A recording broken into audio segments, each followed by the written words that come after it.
Hello everyone, this is Anas and now you are watching Anas classes.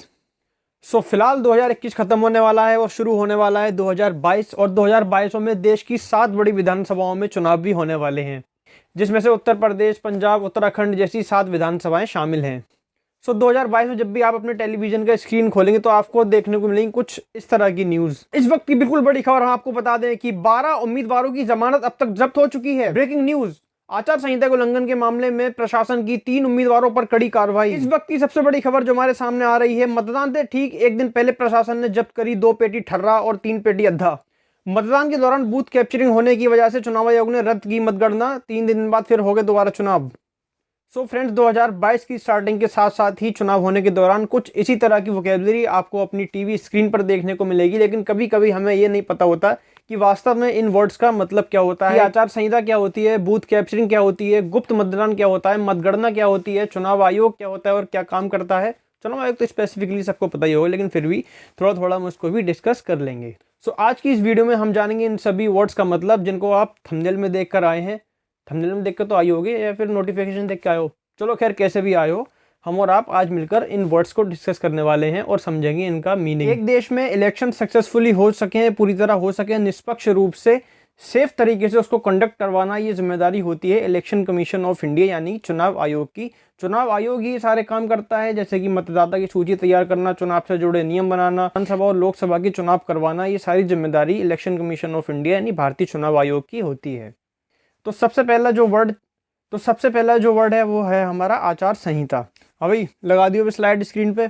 देखिए आचार संहिता का मतलब, अबे आचार संहिता नहीं, आचार संहिता होश में कर ले काम, नौकरी से निकाल दूंगा ना, चल भाग यहाँ से। आचार संहिता का मतलब होता है यानी कि इलेक्शन कमीशन समय समय पर कुछ रूल्स एंड रेगुलेशंस बनाता है। देखिए किसी भी राज्य में जहां पर भी चुनाव है तो वहां पर चुनाव से कुछ दिन पहले आचार संहिता लागू हो जाती है। अभी आचार संहिता क्या है?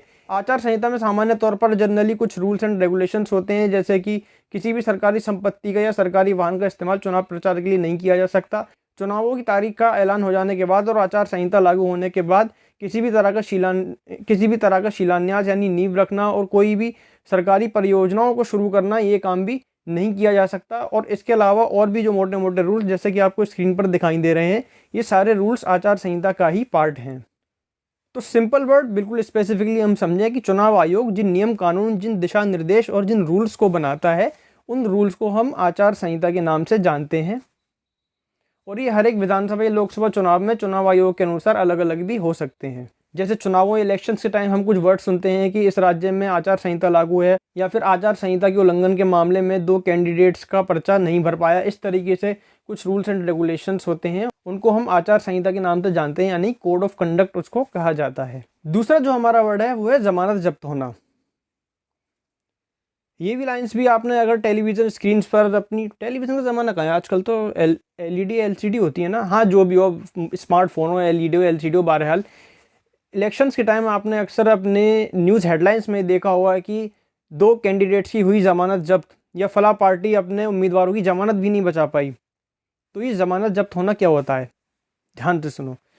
जब भी कोई उम्मीदवार, चाहे वो नगर निगम चुनाव लड़ने जा रहा हो, चाहे विधानसभा चुनाव लड़ने जा रहा हो, या चाहे लोकसभा चुनाव लड़ने जा रहा हो, हर उस एक उम्मीदवार को कुछ पैसा, रुपया या आम शब्दों में कहे राशि, प्रशासन के माध्यम से चुनाव आयोग में जमा करनी होती है। और इस राशि को ही जमानत या जमानत राशि कहा जाता है।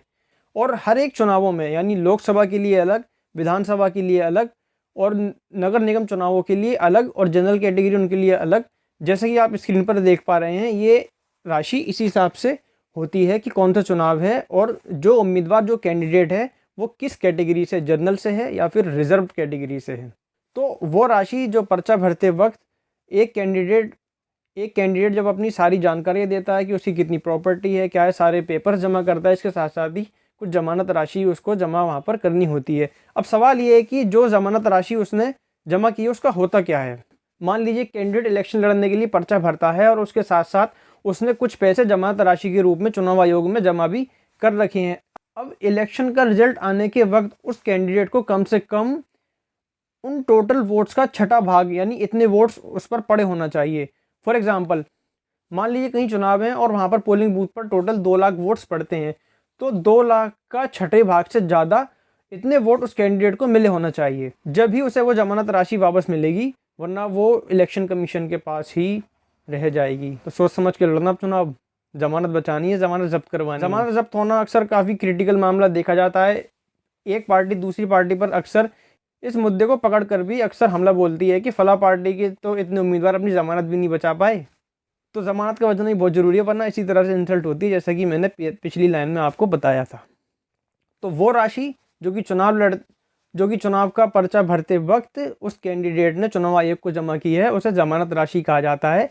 और टोटल जितने वोट्स पड़े हैं उन वोट्स में से के छठे भाग से ज़्यादा वोट्स अगर उस कैंडिडेट को मिल जाते हैं तो उसे वो जमानत राशि वापस मिल जाती है, वरना वो जमानत राशि चुनाव आयोग के पास ही रह जाती है और वो जब्त हो जाती है। अगला वर्ड है हमारा गुप्त मतदान। देखिए, हम और आप इलेक्शन में जब भी वोट करने जाते हैं तो हम जो भी मतदान करते हैं वो एक गुप्त होता है, वो एक सीक्रेट वोटिंग होती है। क्योंकि मान लीजिए यहाँ पर ईवीएम मशीन रखी है, इसके साइड में एक बाउंड्री सी, एक गत्ता सा रखा होता है, ताकि आजू बाजू या सामने वाला कोई देख नहीं पाए किसे वोट दे रहा है, ना ही कोई इंटरफेयर कर पाए। तो गुप्त मतदान का मतलब है कि आप इंटरनली एक्सटर्नली पूरी तरह अपने माइंड का यूज़ करके अपनी सोच के अनुसार सुकून से वोट डालें कि हाँ, मुझे तो इस पार्टी को स्पेसिफिकली वोट देना है। कोई आपके पीछे नहीं खड़ा, आगे नहीं खड़ा बताने के लिए कि ओए ये वाला दबा दियो। तो सीक्रेट वोटिंग का मतलब है कि आप गुप्त तरीके से मतदान करेंगे कि आप यहाँ से गए, बटन दबाया और घूम कर आ गए, किसी को नहीं पता कि किसने वोट डाला। जब काउंटिंग होगी वो उसी वक्त देखा जाएगा कि किस पॉलिटिकल पार्टी पर, किस कैंडिडेट पर कितने ज़्यादा वोट्स पड़े हैं। जो हमारा इलेक्शन प्रोसेस है वो एक गुप्त तरीके से होता है। ऐसा नहीं है कि हाँ जी सब रामलीला मैदान में आ जाना और जो कांग्रेस का सपोर्ट कर रहा है वो हाथ उठाओ, जो बीजेपी को सपोर्ट कर रहा है वो हाथ उठाओ। ओपन वोटिंग नहीं है, गुप्त मतदान है। आपको जाना है, बटन दबाकर आ जाना है, सिंपली इसी को गुप्त मतदान कहा जाता है। अगला वर्ड है हमारा वो है मतदाता। काफ़ी सिंपल सा वर्ड है, हो सकता है आपको पता हो, लेकिन फिर भी कभी कभी कुछ 1% स्टूडेंट्स या फिर लोग इस वर्ड को लेकर कंफ्यूज हो जाते हैं। देखिए, मतदाता यानी मत, आपका मत क्या है, आपका मन क्या है, और दाता यानी देने वाला, कि मत देने वाला यानी जो वोटर्स हैं उनको ही मतदाता कहा जाता है। और इसी से मिलता जुलता जो दूसरा वर्ड है वो है मतदाता सूची। देखिए, आपके हर एक एरिए में आपका पर्चा या फिर लिस्ट जारी की जाती है, उसमें हर एक रहने वाले का, हर एक वोटर का नाम होता है कि ये पर्सन स्पेसिफिकली इस एरिया में रहता है और ये इस विधानसभा का वोटर है और इस दिन इसको वोट करने जाना है। तो जो लिस्ट जारी होकर आती है वो चुनाव आयोग जारी करता है और प्रशासन के माध्यम से वो आप तक पहुंचाई जाती है। उस लिस्ट को बनाने का काम चुनाव आयोग को और चुनाव आयोग से जुड़े हुए अधिकारियों का होता है। टोटली हमारा एडमिनिस्ट्रेशन पुलिस प्रशासन से लेके स्कूल के टीचर्स और काउंटिंग के वक्त कुछ बैंक स्टाफ को भी बुलाया जाता है। सारा का सारा ही चुनाव आयोग के अंडर में हमारा एडमिनिस्ट्रेशन आ जाता है और चुनाव आयोग के दिशा निर्देश या फिर उनके आदेश पर ही काम करता है। और इसी चुनाव आयोग की जिम्मेदारी होती है कि प्रशासन के माध्यम से वो देश में एक निष्पक्ष चुनाव करवा सके। अगला वर्ड है वो है हमारा बूथ कैप्चरिंग। काफ़ी इंपॉर्टेंट वर्ड है। इंडिया में कुछ मामले ऐसे देखे भी गए हैं कि जहाँ पर जो पोलिंग बूथ होता है, यानी जहाँ पर वोट पड़ रहा होता है, अक्सर किसी बड़े स्कूल को या फिर किसी ऐसे एरिया को जहाँ पर ईजिली वोटिंग या मतदान हो सके, उसी एरिया को ही, जो कि जिसको इलाके के लोग भी आसानी से जानते हो और वहाँ पहुँच सकें, उसको ही पोलिंग बूथ बनाया जाता है या मतदान केंद्र बनाया जाता है। मैक्सिमम केसेस में किसी स्कूल को ही मतदान केंद्र बनाया जाता है। तो अगर आपके इलाके में वोटिंग हो रही है और जिस एरिया को या फिर जहाँ पर पोलिंग या वोटिंग हो रही है उसको ही मतदान केंद्र या फिर पोलिंग बूथ कहा जाता है। और मान लीजिए कोई कैंडिडेट है जो कि थोड़ा सा दबंग किस्म का है, थोड़ा सा मनी एंड मसल पावर उसके साथ है आगे, अगर वो अपने कुछ सपोर्टर्स को लेके मनी और मसल पावर के बेस पर उस मतदान केंद्र पर हंगामा करे, उसे कैप्चर करने की कोशिश करे, जो वोटिंग मशीन है उसमें हेरा फेरी करने की कोशिश करे, इसको ही बूथ कैप्चरिंग कहा जाता है।